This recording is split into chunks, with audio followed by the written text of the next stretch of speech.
Baik, Bapak Ibu hadirin yang berbahagia, sesaat lagi kita akan menyaksikan pemukulan gong yang akan langsung dilakukan oleh Bapak Menteri Pertanian Republik Indonesia sebagai pembukaan Musrenbang Tanas 2023. Dipersilakan Pak Menteri. Semangatnya mana Bapak Ibu semuanya, tepuk tangan yang paling meriah.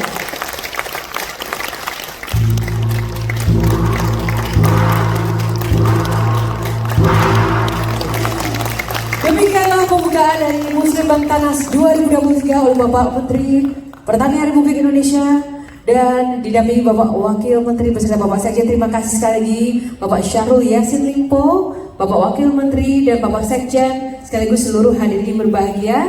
Dengan demikian agenda yang luar biasa ini resmi telah dibuka. Assalamualaikum warahmatullahi wabarakatuh. Selamat pagi, selamat beraktivitas, salam sehat, sukses dan bahagia sahabat Jurujang Channel, sahabat tani. Pagi hari ini kita mengikuti Musrenbang Pertanian Nasional tahun 2023 di Kementerian Pertanian Republik Indonesia. Ini baru persiapan acara, nanti kita mengikuti acara selanjutnya, rangkaian acara. Ini baru persiapan ini. Ini para peserta.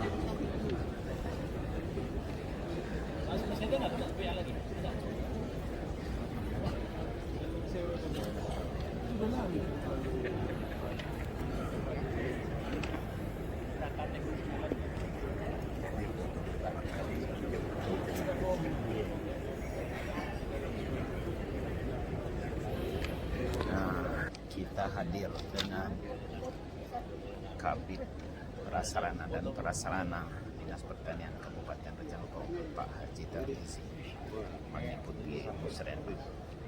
Kita ikuti keseruannya atau kegiatannya. Selamat pagi, selamat beraktivitas, salam sehat, sukses dan bahagia. Amin. Warahmatullahi wabarakatuh. Anak-anak dua dari sekalian, saudara semua dari seluruh Indonesia, terima kasih kalian hadir adalah bagian-bagian untuk menyatakan kita harus siap besok lebih baik dari apa yang kemarin. Pak Wamen yang gagah yang saya cintai, terima kasih Pak Wamen yang terus mendampingi kita semua, Pak Sekjen, Pak Dirjen seluruhnya, pejabat eselon 1, Sekdes satu persatu, dan teman-teman dari kementerian lain, dari Bappenas, dari Mendagri, dari BMKG, dari Keuangan, ya semualah, dan seluruh pejabat Kementerian Pertanian tanpa kecuali, para kadis Indonesia, baik provinsi maupun kabupaten, para stakeholder yang saya satu persatu saya hormati. Wa syukran lillah wala qala wala quwwata illa billah. Rabbi salli salli wa yassir amri wa hlatan min lisani yafqahu qawli la yasiran. Hari ini kita hadir di tempat ini untuk mengatakan apapun besok. Mau ada El Nino mau ada climate change, mau ada krisis pangan, Indonesia tetap akan siap untuk mempersiapkan pertanian. Jadi hari ini clue kita adalah mau ada El Nino mau tidak kita tanam. Setuju? Setuju. Itu yang bawa pulang Pak Kadis. Mau ada El Nino mau ada La Nina atau kita tetap tanam. Kamu tahu nggak? Kalau kita percaya Tuhan, maka satu-satunya makhluk yang diciptakan oleh Allah yang bisa menaklukkan alam hanya manusia. Apalagi pejabat. Inna indallahi Islam. Bilang mental mulka mentasya, maksudnya mentasya. Kau diberikan hak dan kewenangan khusus oleh Allah untuk melahirkan kebaikan kecuali kau iman. Jadi kita jadi pejabat ini memang bukan kita minta, ada takdir kita di situ, saudara. Hari ini perjelas takdir itu. Tadi dia sebelumnya nggak boleh mundur, boleh direktur nggak boleh mundur.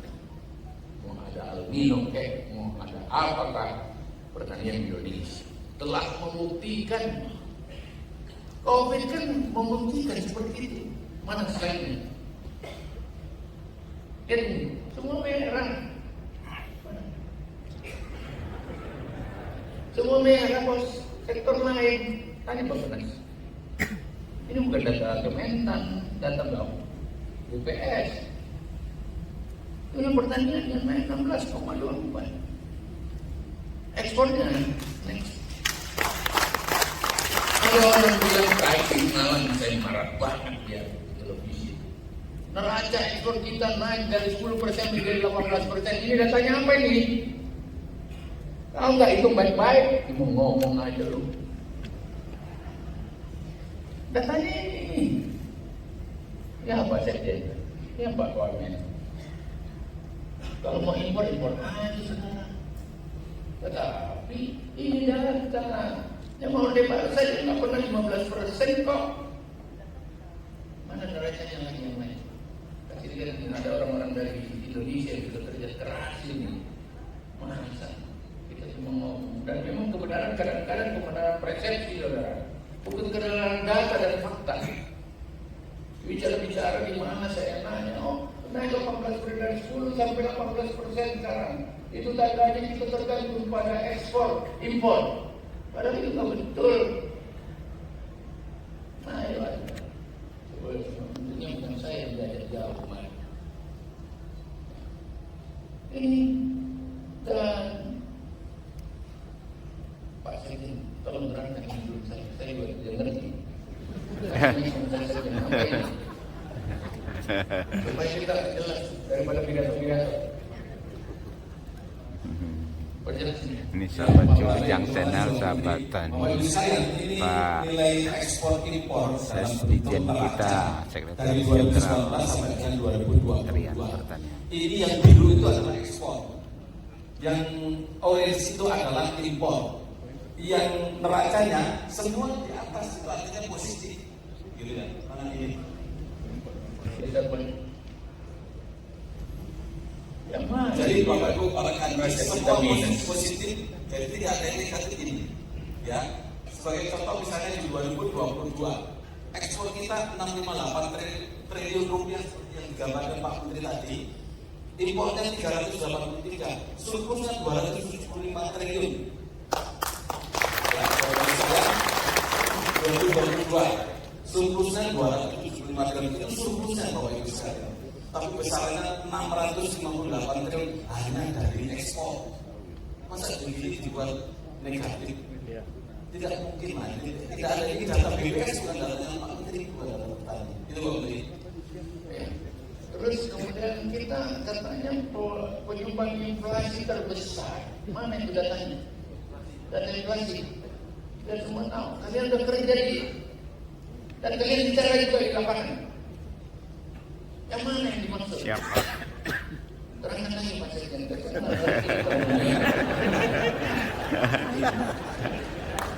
Ya.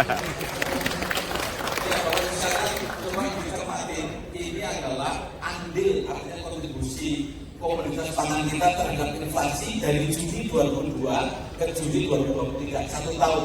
Coba dilihat semua 0,01. Di pakai itu. Mana itu? Mana itu? Nah, poinnya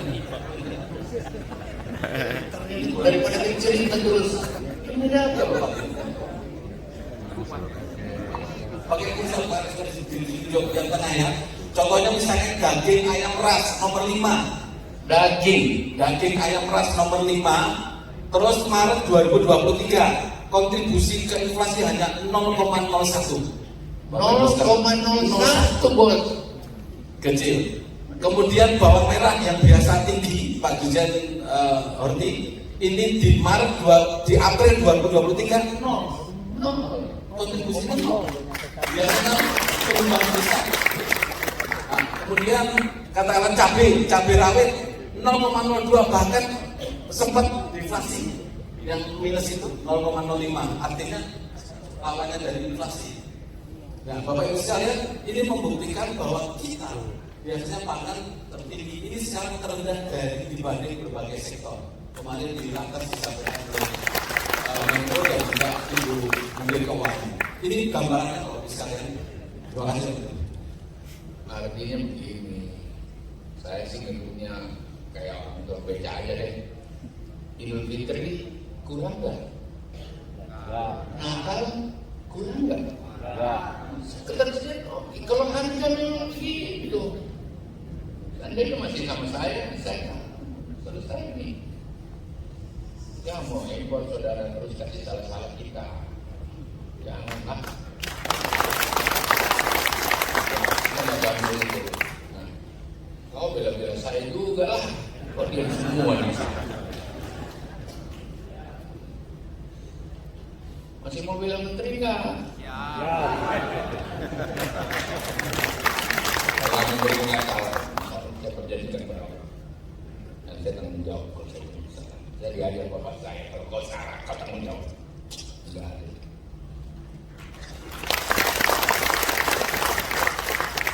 Saudara-saudara sekalian, karena itu kita tidak bicara dengan persepsi, kita bicara dengan pembuktian kan.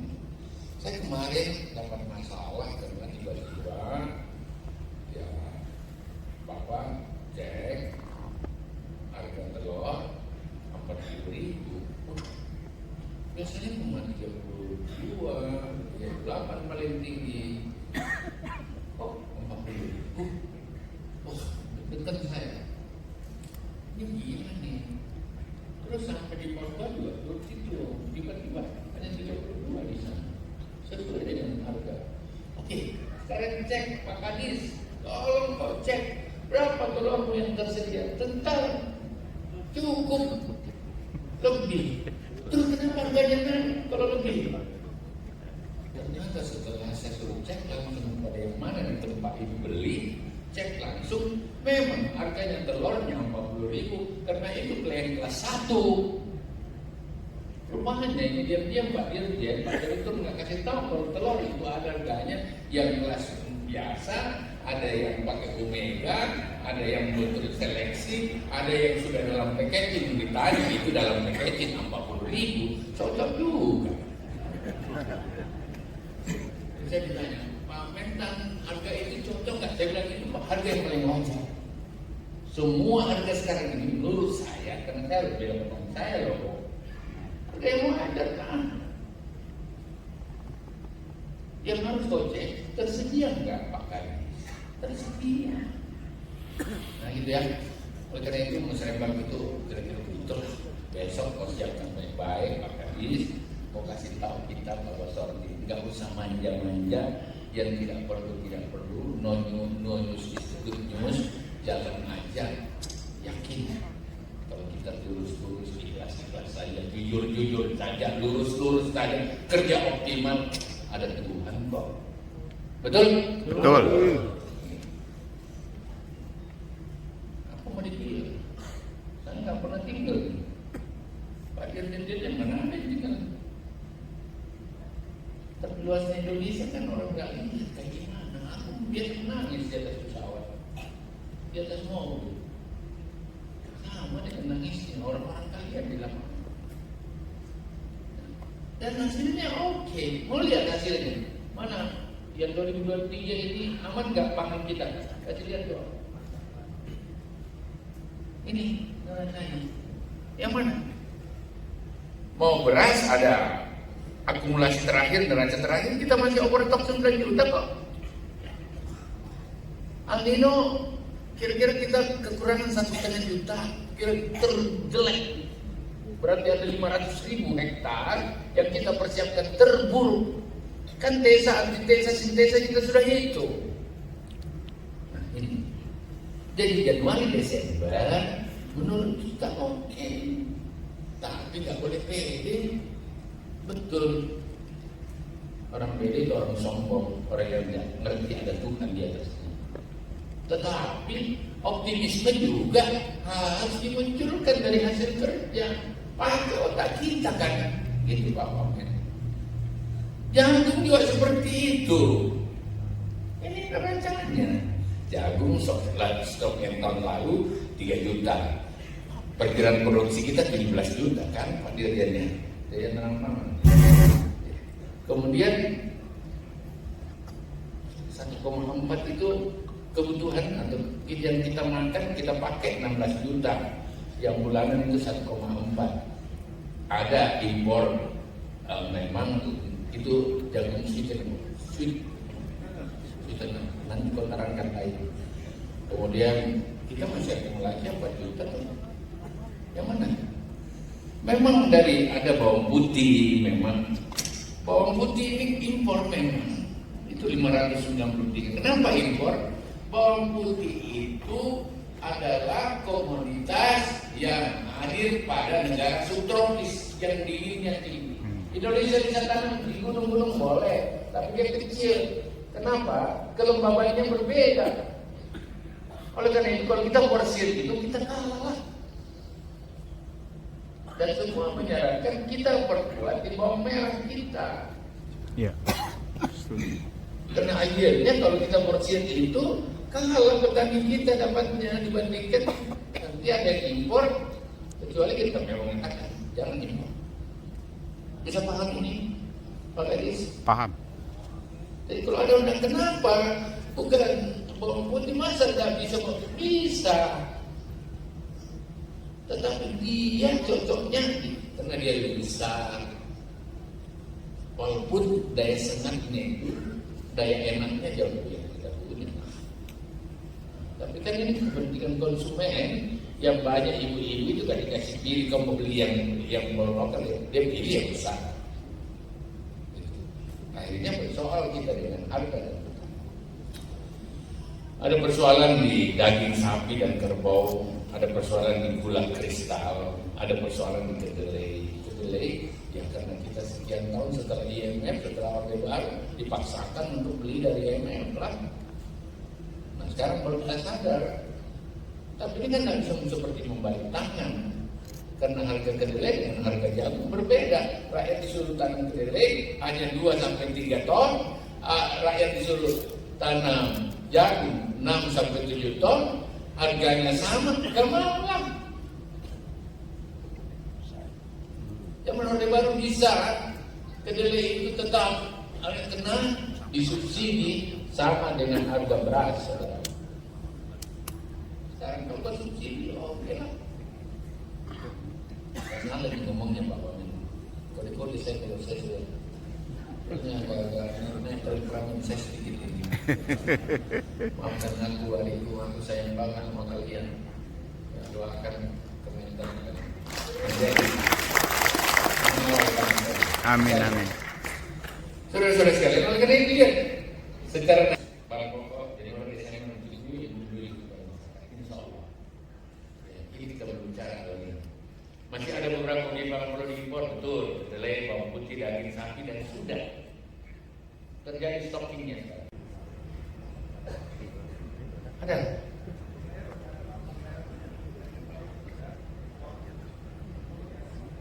Mana? Oh ini. Oke, coba terangkan dulu. Berdiri Pak Wandi. Izin Bapak Menteri. Ya, ini Produksi Pak beras Dirjen dan Pangan, surplus Pak di Dr. atas Suwandi. konsumsi rata-rata 1,3 sekitar 2 juta ton.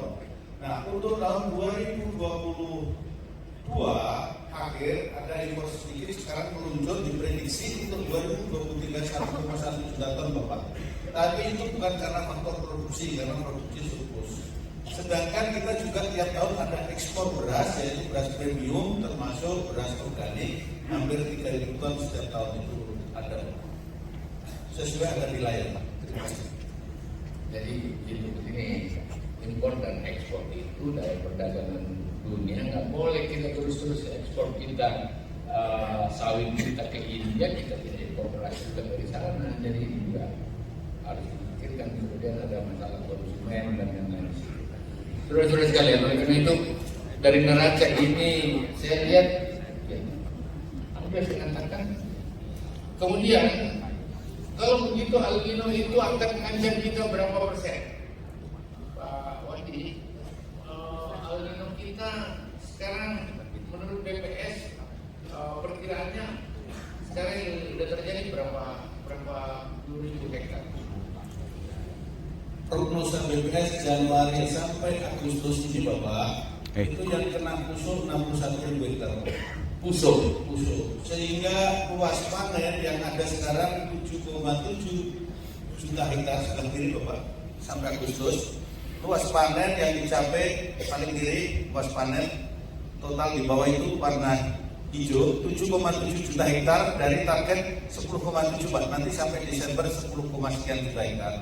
Produksi sekarang Januari Agustus 40 juta ton gabah kering giling, dijadikan beras menjadi 23 juta ton, konsumsinya 20 juta ton Pak. Sehingga Januari Agustus angka BPS ada surplus produksi kurangi konsumsi sudah 2,8 juta ton. Itu yang paling kanan bawah. Ini angka BPS. Kalau begitu, kita yang sekarang ini dalam data BPS 70.000 hektar akan bersoal.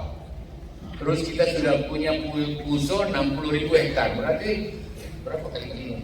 70 tambah 6 berapa? 30. Berarti matematikanya hancur ya. 130.000 dari pertanaman 10 juta, 0,5 hektar. Ini kan di bawah 0,1. Khawatir kayak gimana sih?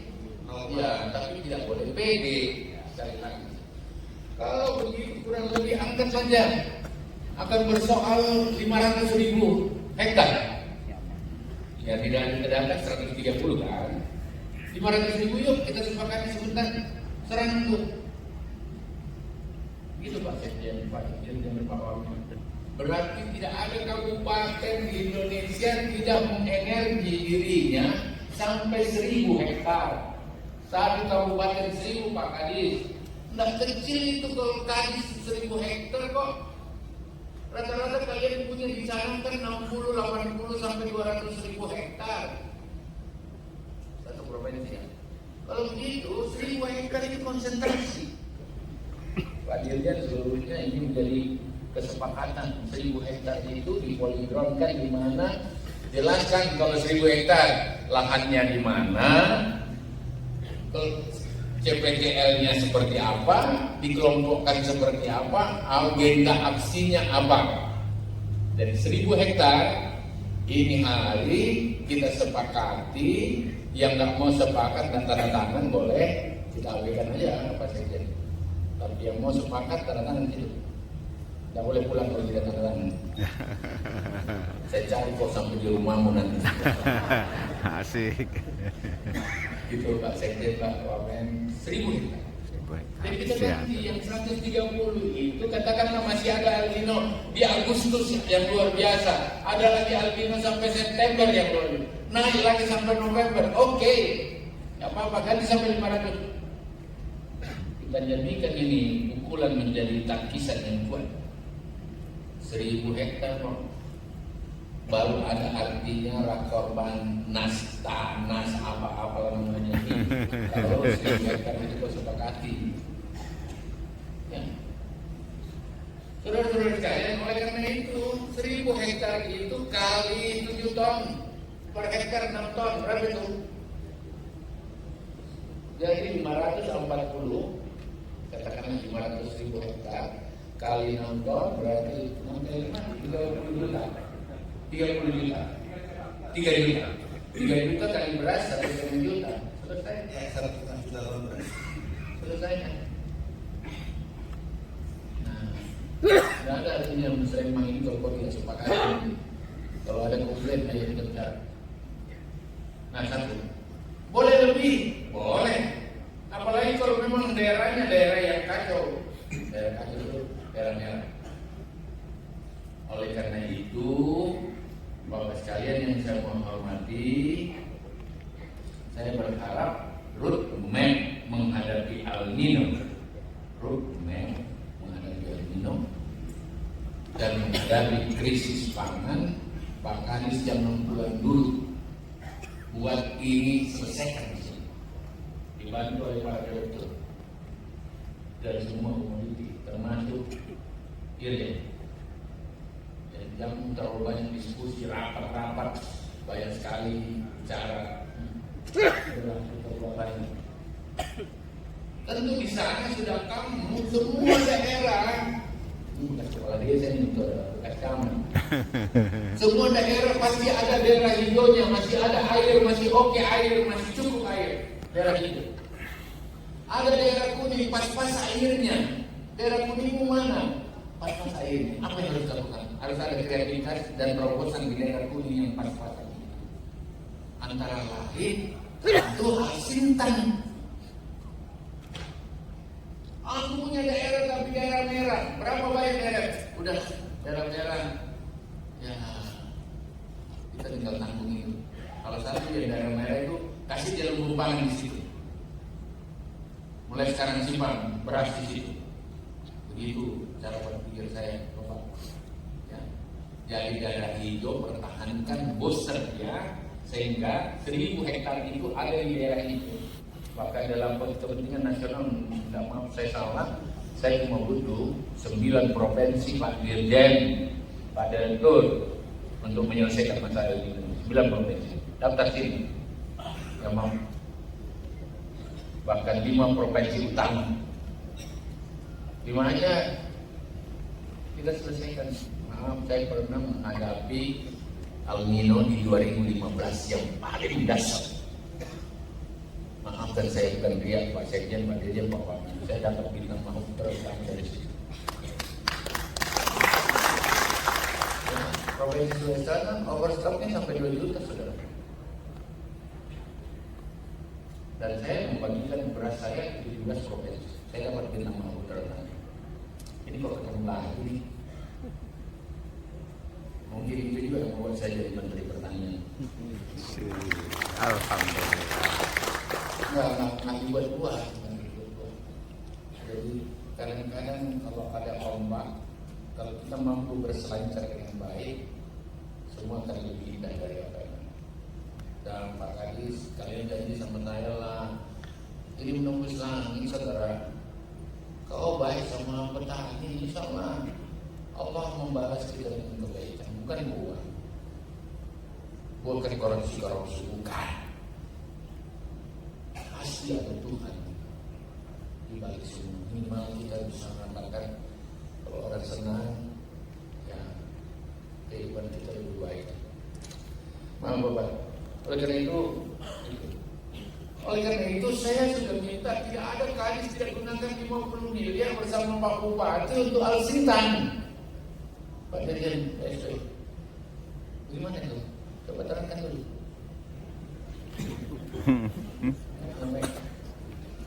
Alsintannya seperti apa? Nih Pak Dirjen PSP Prasarana di sana. Jadi Pak, Bapak Ibu semua Pak Wamen. Kita program ada di Penas kemarin itu Pak Menteri sudah merilis kepada para gubernur dan bupati Bapak Ibu semua. Para gubernur dikasih Pak Menteri itu kurnya itu 100 miliar Pak. Bupati wali kota itu 50 miliar. Itu terutama suratnya ditujukan untuk Brigadir Alsintan Pak sesungguhnya menggunakan taksi Alsintan. Boleh kami jelaskan Alsintan Pak? Ya, taksi Alsintan ini paketnya itu sekitar 2 miliar Pak.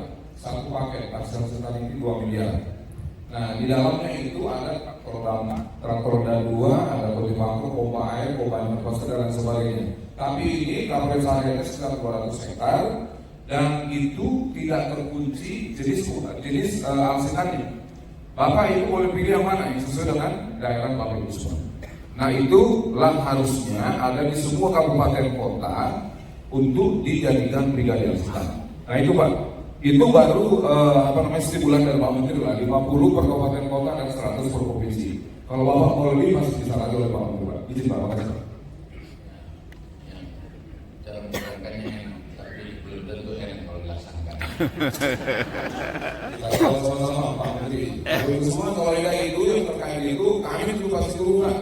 Direktur Pembiayaan, Direktur Alsintan yang ada di PSP pasti turun mengawalnya Pak. Dengan dibayar semua dan bahkan bank-bank daerah. Contoh Bank Sulsel, Babel, Bank BJB, Jatim semua itu sudah bergerak semua Pak. Ya makasih Pak. Ada gangguan kepala dinas Sulsel itu. Makasih Pak Kadis. Nah ya, kadang-kadang itu tergantung aktivitas kita. Terlalu banyak orang mencari aman-aman aja, enggak. Jabatan itu nggak boleh aman. Life is a crisis, but life is a love. ujungnya lain ke legacy. Kita kan mau dapat legacy. Di zamanmu di Kadis kau melihatkan Al-Sinta tidak boleh bantuan, itu gaya lama. Itu kan dengan skala ekonomi dong. Nah kalau ini kau brigadekan, kau mampu kayak taksi.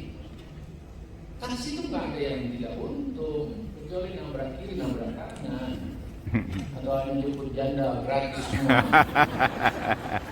Persewakan kan jelas. 10 karung keluar 1 bos. 10 karung keluar 1. Cuma ini harus dimanage. Saya berharap bahkan itu dibrigadekan. Brigade itu berarti kau yang menjawab pakai itu. Oh tunjuk orang di situ. Boleh saudara, boleh sambil profesional. Boleh anak muda, boleh. Ya, Pak sekjennya. Dan kalau tidak kita pakai bank swasta juga boleh. Bank mana? Bisa. Kalau ada bank yang nggak kasih tahu pasti dia. Asal kau tanggung jawab lah. Kayak taksi bapak. Tahu nggak presiden taksi? Kita punya mobil, kita masukkan. Ini sama. Dan kau lah yang paling tahu di mana daerah hidupmu, di mana daerah kuning, terutama daerah kuning lah. Ya. Kalau dan ini boleh sampai dengan RMU, boleh. Kan saya setuju sampai di RMU. Ganti semua RMU ini. Tidak ada kabupaten tanpa RMU baru, nggak boleh. Karena hasilnya losisnya lebih banyak iklan jelek, kalah, bersaing, akhirnya mestinya dia dibeli 12.000, hanya dibeli 9.000 karena dia termasuk ya kategori yang tidak merah lah, jelek lah. Karena kenapa? Kau tidak perbaiki itu. Sekarang saya sudah kasih Pak Kadis. Kalau kau selesai pensiun, selesai pindah, tidak ada kau buat Al-Sinta di situ, menyesal kau seumur hidup. Artinya rakyat begitu tunggu kau punya tangan. Ya, oleh itu selesaikan dalam 1-2 bulan. Kalau ada persoalan, semua dengan etikat baik, dengan segala ketulusan kehilangan, non korupsi. Kasih orang pindahin, kita dikasih uang, boleh. Jadi selalu saya bilang begini, ternyata saya juga diperiksa. Cuma nol dengan saya, jangan diteruskannya di sini. Aku tidak boleh ngomong-ngomong kan, ampun. Namanya saya 25 tahun dari kepala daerah, saya mencek desa itu tidak pernah saya diperiksa. Barunya menjadi menteri harus diperiksa. Doain ya. Iya Pak, siap. Tidak bisa sekolah dunia dan akhir biasa. Insya Allah saya menjadikan orang.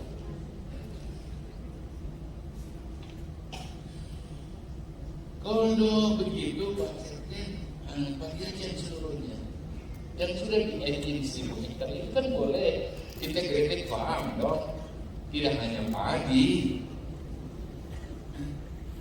Terus bibitnya gimana? Yang tahan panas, yang tahan kering, ada nggak? Terus pupuknya bagaimana? Ada prioritasnya. Terus alsintannya atau pupuk organiknya seperti apa? Tes sapi, dijanji dulu. Nanti ya jadi kapan-kapan baru dipenuhi kalau Tuhan kasih. Selesaikan ini dalam organisasi nomor. Bibitnya berapa? Siapa tanggung jawab apa? Tanggung jawabnya menteri apa? Tentu sekjen itu. Tanggung jawabnya provinsi apa? Tanggung jawabnya kabupaten apa? Selesaikan itu. Yang rakor-rakor pakai terlalu banyak bicara. Supaya kita jelas ini. Jangan kita bilang ada 1.000 hektar, 1.000 hektar berarti kita perlu 500.000 hektar. Dari mana duitnya? Dari mana pupuknya? Dan itu akan menjadi contoh nanti kalau itu padi, kau nggak boleh impor, ini saya sudah siapkan kondisinya ini. Nah, jadi berarti di luar hitungan tadi ini, kalau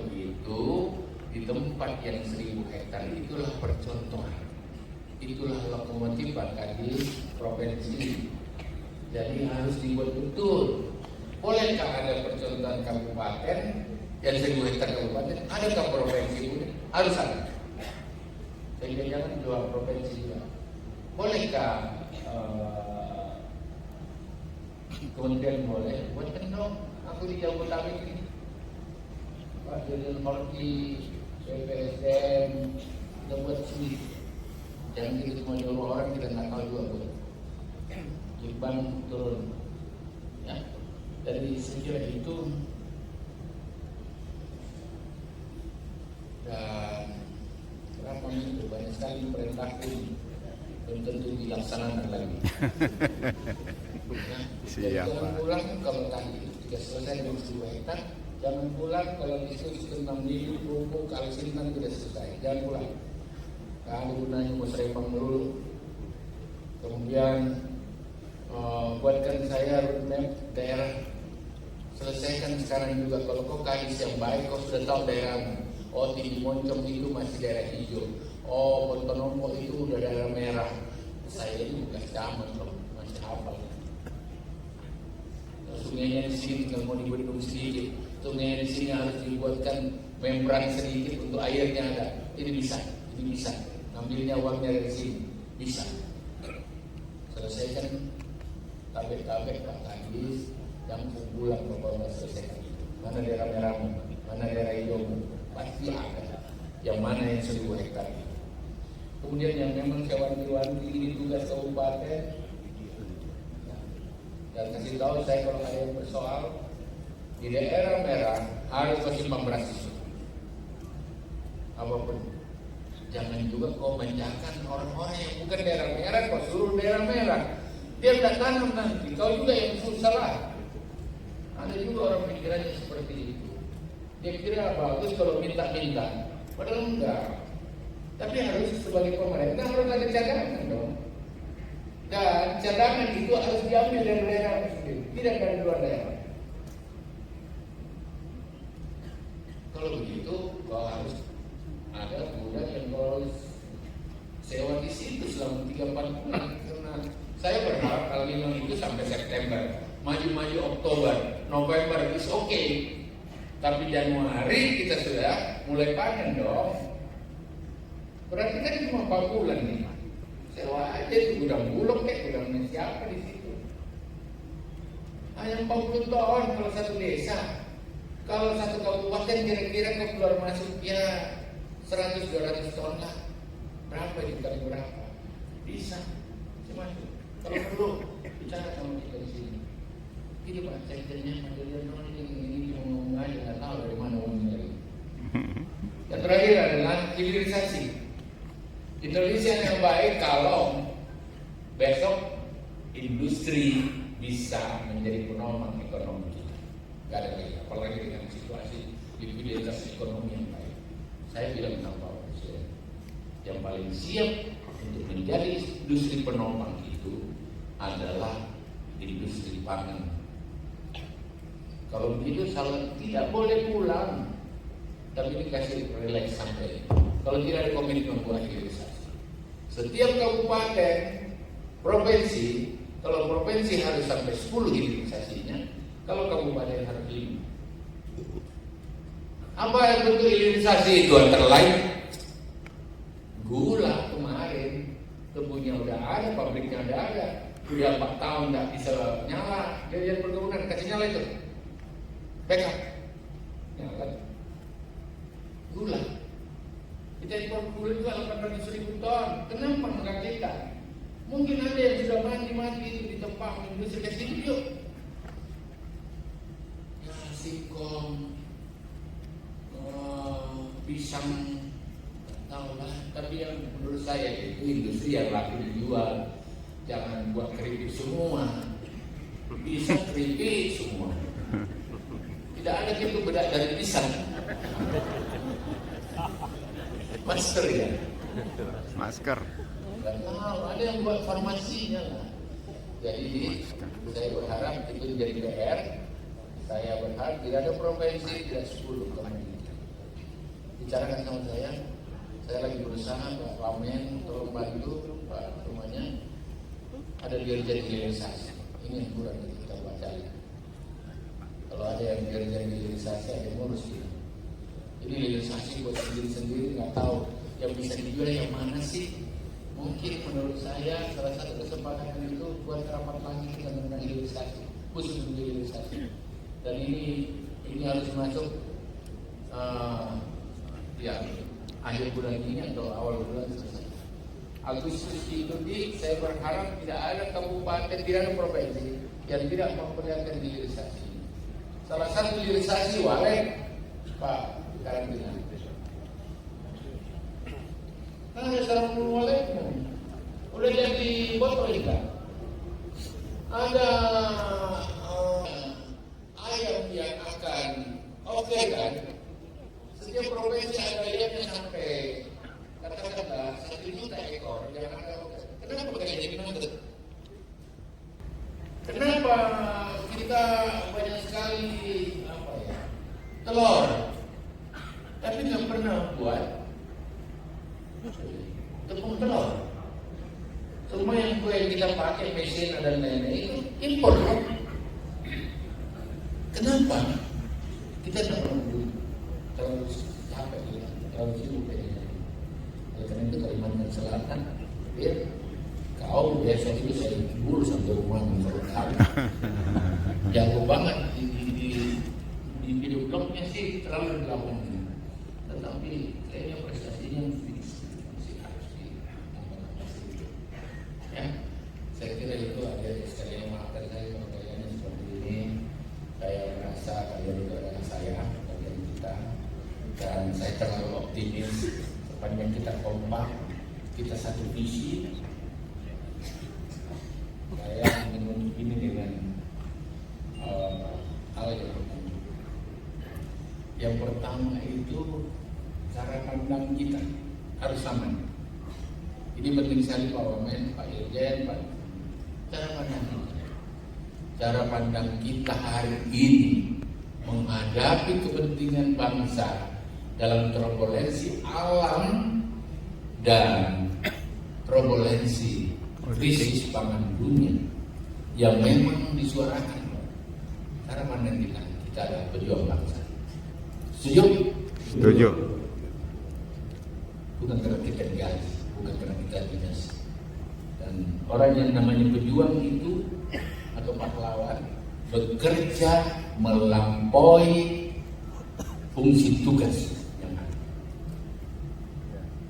Kenapa jadi pejuang? Dan kalian sudah pernah menjadi pejuang kan 3 tahun. Kenapa kita jadi pejuang? Kalau kita selamat dari turbulensi ini, enggak, Indonesia itu inflasinya paling rendah 3-5, pertumbuhan ekonominya 5. Amerika aja tumbuh cepat pun. Kenapa begitu? Karena pertanian saudara ada. Oleh karena itu sekali lagi cara pandang kita hari ini kau pulang, aku berjam. Pak Dirjen, ada itu para direktur, para pejabat, kau itu, terutama Pak Wamen. Ini Turki 39, Italia 7, Australia 7, Belanda 6, Jerman 6, Eropa, Indonesia cuma 7.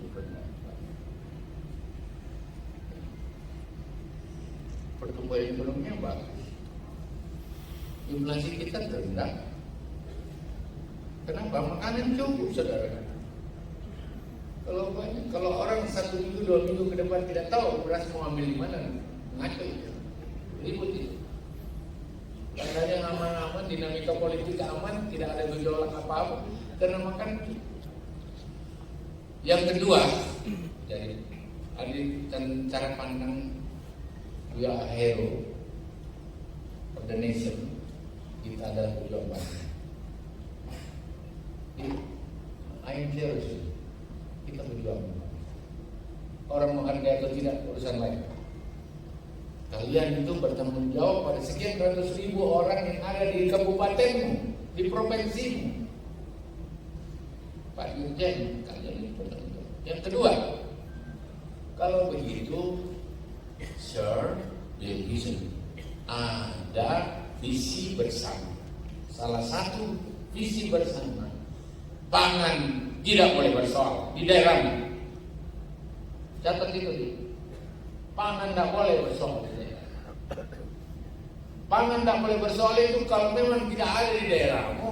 Kasih tahu kita sama-sama. Sir Bill Vision, ada visi yang kita bangun secara sama-sama. Papua kurang, Maluku kurang, tapi ada Sulawesi Selatan, ada Kalimantan Barat, ada Kalimantan Selatan. Sir Bill Vision, kita satu, karena cita-cita kita sama, visi kita sama.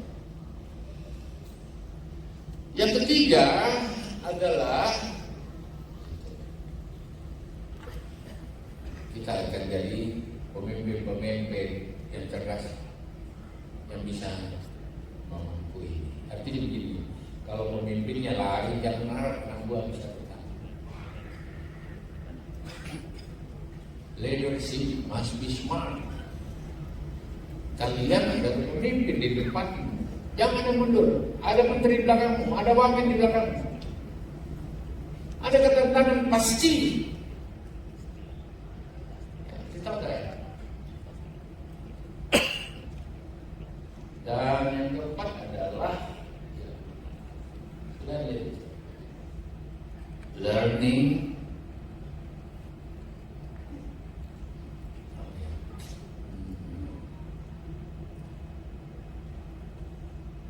belajar dari tidak belajar. Saya mengatakan begini, kerjaan yuk, bisa salah, bisa. Learning and learning. Jangan lagi mau belajar sekolah untuk jadi udahlah. Lakukan yuk.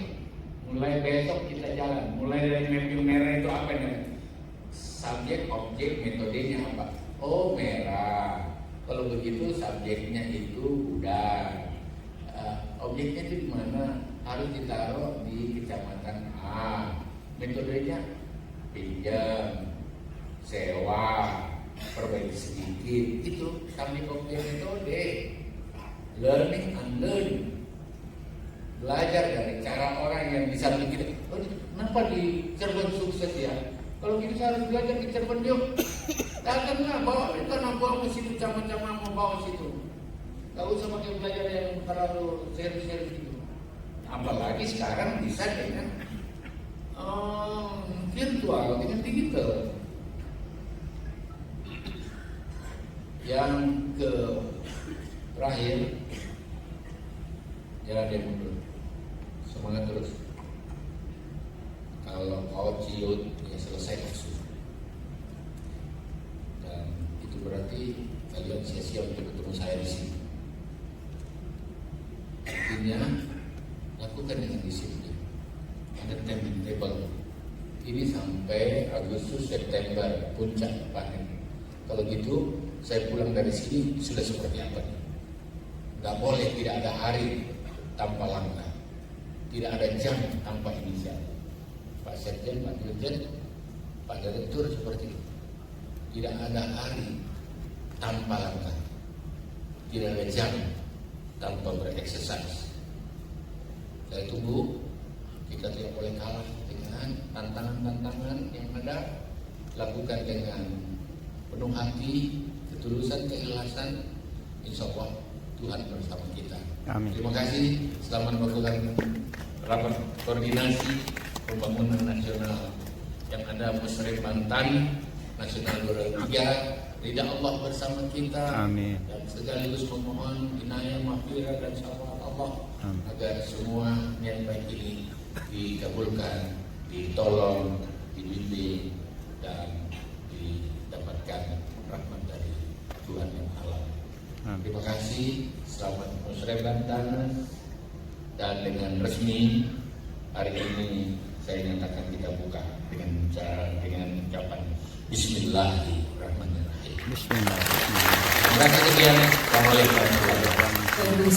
Bukan Bapak Menteri berkenan untuk tetap berada di atas panggung dan kami undang Baik, Bapak Ibu hadirin yang berbahagia, sesaat lagi kita akan menyaksikan pemukulan gong yang akan langsung dilakukan oleh Bapak Menteri Pertanian Republik Indonesia sebagai pembukaan Musrembang Tanas 2023. Dipersilakan Pak Menteri. Semangatnya mana Bapak Ibu semuanya? Tepuk tangan yang paling meriah.